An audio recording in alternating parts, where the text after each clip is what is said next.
Like करा, like करा. Like दिसत नाही.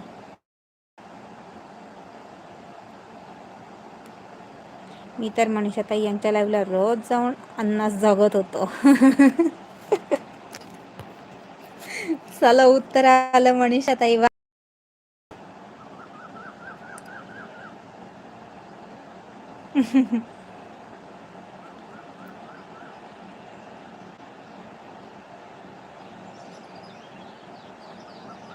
मला एकदा अर्थ सांगा हो ओमकार दादा.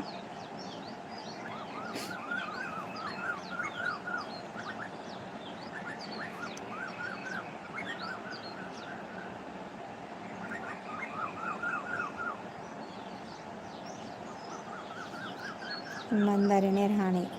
ओके. मी कधी आणला चाललाय बघ तुम्हाला. अन्न चारलंय असं म्हणायचं बहुतेक. अन्नाच जागत होतो म्हणजे इमानदारीमध्ये राहत होतो असं म्हणायचं ताई त्यांना.